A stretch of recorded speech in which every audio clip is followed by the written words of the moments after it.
Oi, tudo bem? Meu nome é Camila, tenho 28 anos, moro na Zona Leste de São Paulo e hoje eu gostaria de gravar o meu primeiro vídeo sobre a minha trajetória de tentante. Hoje é dia 3 de setembro de 2020 e eu tô fazendo esse vídeo para ajudar algumas outras pessoas que possam estar passando pela mesma situação que eu e também uma forma de desabafo. Eu acho que quem tá nesse mundo de tentante, não sei se acontece com todo mundo, mas eu tenho a impressão de que sim, pelo que eu leio, não tem muitas pessoas para conversar, não tem com quem se abrir. E talvez esse seja a minha forma de me expressar. Bom, vamos lá, do início, né? Eu me casei em 2016, mas quando eu tinha 16 anos, na minha primeira consulta com o ginecologista após alguns exames, ele já me diagnosticou com a síndrome dos ovários policísticos. Então, ele já me tinha informado que eu teria uma certa dificuldade para engravidar, então eu já casei ciente disso. Logo após o meu casamento, eu procurei uma ginecologista informando que eu queria fazer um check-up para eu começar minhas tentativas. Eu tinha 24 anos na época. E ela me pediu para eu emagrecer. Foi a primeira coisa que ela me pediu. Eu me senti super insultada. Na época eu estava realmente acima do peso, mas eu não sabia que eu estava tanto acima do peso. Eu fui procurar um endócrino que me encaminhou para um gastro e eu fiz uma cirurgia bariátrica. Eu acho que isso daí pode ser assunto até para outro vídeo, outra história, mas fiquei super assim, eu sabia que eu estava gorda, mas não a gorda assim, obesa assim, mas eu não achava que era uma coisa assim que me prejudicava, eu me sentia super saudável. Mas eu tava no check-up, nos meus exames, deu bastante coisa alterada. A médica tinha razão, mas eu me senti ofendida. Enfim, fiz a cirurgia bariátrica. Se alguém tiver dúvida, eu posso fazer esse novo vídeo falando sobre isso. Depois que eu bati a minha meta, tive alta médica da parte do meu tratamento contra a obesidade, eu voltei na mesma médica. Falei, olha, já emagreci, e aí, vamos lá? Ela me passou na época o Fertisop para tratar a síndrome dos ovários policísticos e o ácido fólico, e aí começou a minha saga. Então eu posso dizer que eu comecei realmente tentar engravidar foi em 2018. Final de 2017 para início de 2018 foi quando realmente começou. Tá.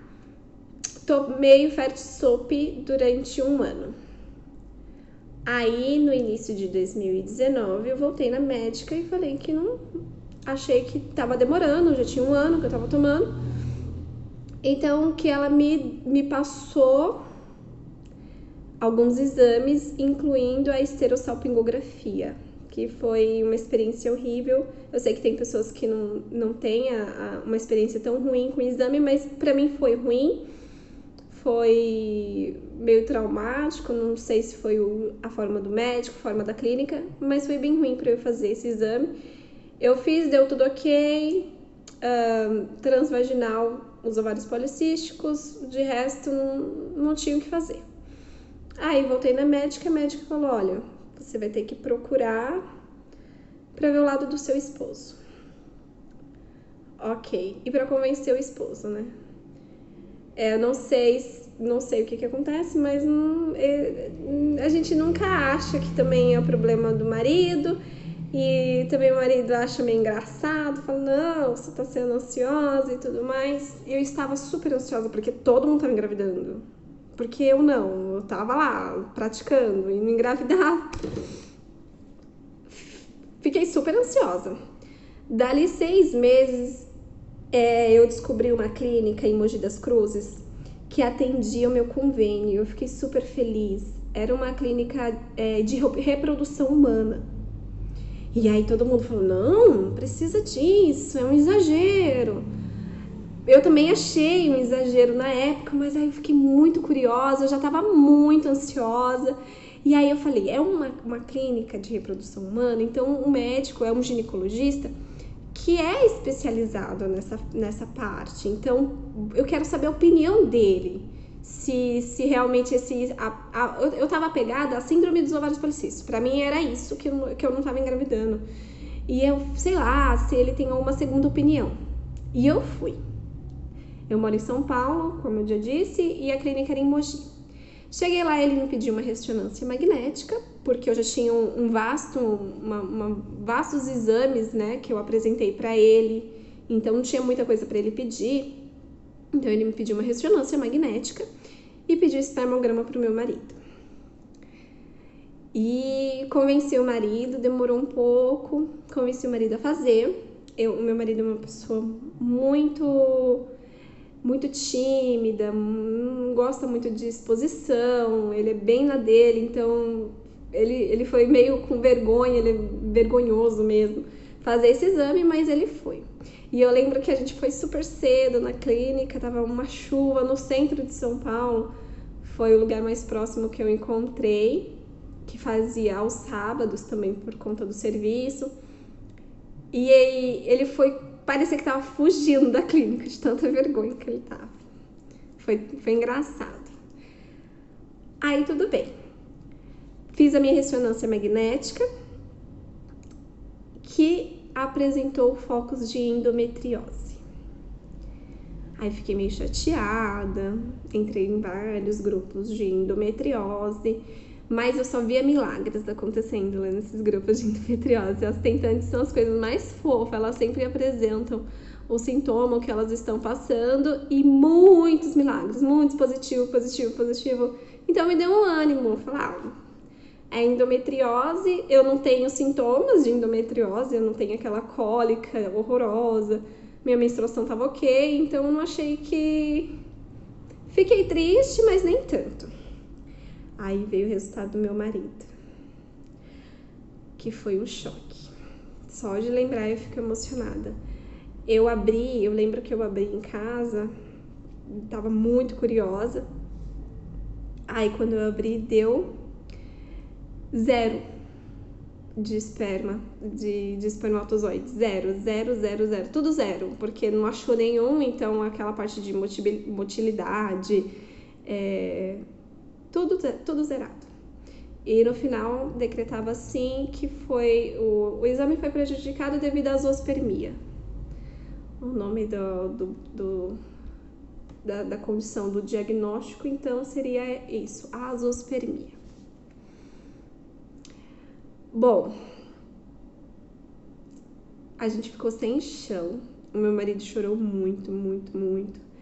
Eu também. A gente entrou numa espécie de luto. A gente não conseguia falar sobre o assunto, não conseguia digerir.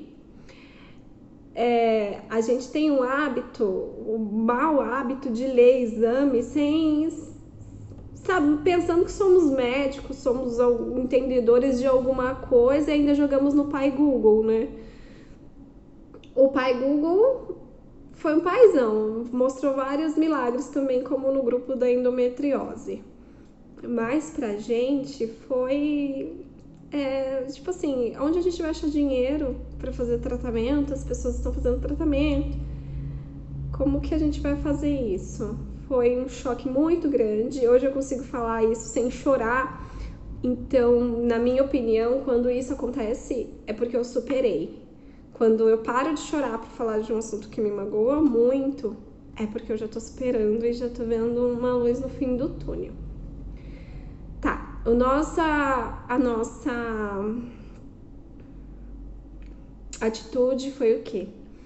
Começamos a pensar em adoção e marcamos também uma consulta no retorno do médico em Mogi. Aí, não sei porquê, mas ele pegou os meus exames primeiro. Aí falou, olha, apareceu endometriose, hein? Preocupante. A gente vai ter que pedir uma colonoscopia e uma transvaginal com preparo intestinal.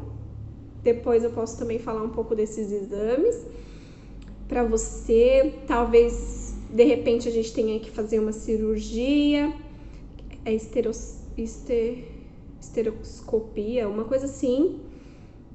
e tentar uma gravidez natural. E ele falando comigo e eu chorando. E ele, calma, não é tudo isso, tem jeito. E eu chorando, porque eu já sabia o resultado do meu marido, né? E aí, depois, quando ele pegou o exame do meu marido, esse médico, ele é especializado em reprodução humana, mas ele é um ginecologista. Então, a parte de andrologia e urologia, que seria a parte masculina do caso, não era com ele. Então, ele deu a opinião dele, né? Ele falou, olha... Ele olhou desse jeito e falou assim, olha, isso aqui é um pepinão, hein? Isso daqui é um BOzão pra gente resolver. Mas vamos investigar. Tá. Então, vamos ao ponto que nós estamos. Nesse mesmo dia dessa consulta do médico, nós fomos no fórum. Isso foi no começo deste ano.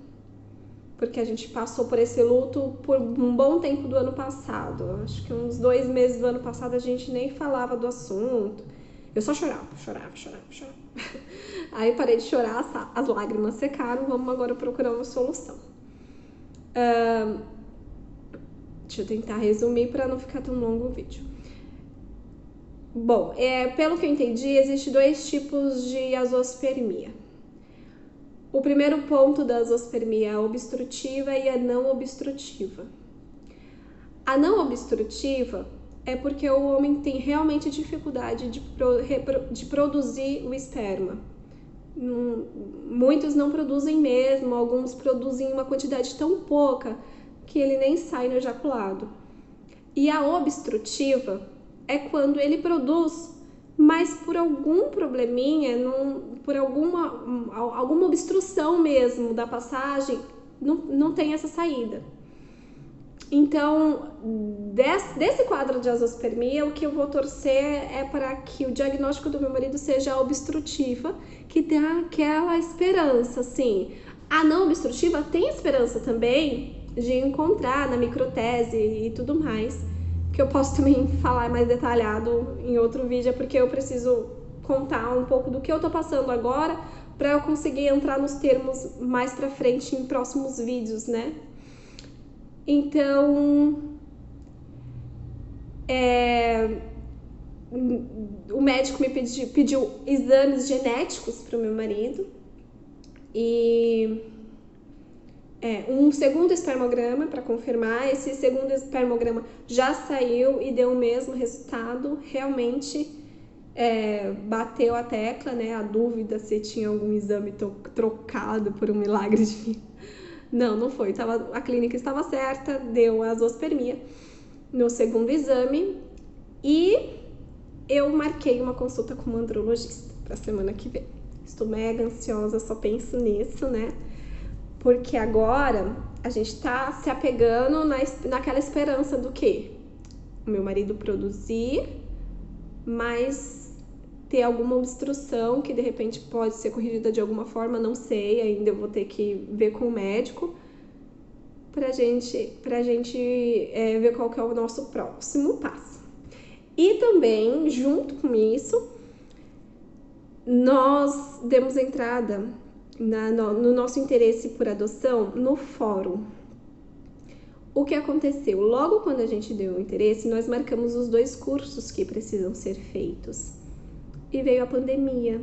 Esses cursos foram cancelados. Nós fizemos alguns cursos online, mas não foi o curso próprio do fórum. Tem certificado e tudo mais, mas o curso essencial seria esse do fórum. Então, essa vontade floresceu dentro de nós. É uma coisa muito linda que tá ainda em desenvolvimento dentro da nossa família. É desconhecido, mas é muito bonito. A gente está muito apaixonado pela adoção, mas também eu quero fechar o diagnóstico. Eu também vou correr atrás e, se for o caso de precisar fazer algum tipo de tratamento, eu vou tentar, se o dinheiro der, né? Mas eu vou tentar, eu quero partir para os 2 lados, tanto da adoção, que eu me apaixonei desde quando eu fui lá no fórum, conversei com a assistente social, quanto da gravidez, De que forma que ela vai ser, eu ainda não sei. Tô na expectativa e na esperança do que o médico vai falar. E eu volto para falar para vocês também. Bom, espero que eu tenha sido clara nas minhas palavras. Espero que vocês tenham entendido o que eu tô passando nesse momento. Se alguém tiver alguma força, algum conselho, alguém que estiver passando pela mesma situação e quiser me dar um consolo, eu vou ficar muito grata. Vou colocar as minhas redes sociais aqui embaixo, mas não é uma coisa que eu falo muito abertamente lá, por conta da família, uma coisa meio íntima. Talvez pelo YouTube a gente tenha um contato mais direto. Mas se vocês quiserem dar uma bisoiada lá na minha vida, fica à vontade. Obrigada e até breve. Assim que eu passar na consulta, eu volto para falar para vocês. Beijo, tchau, tchau!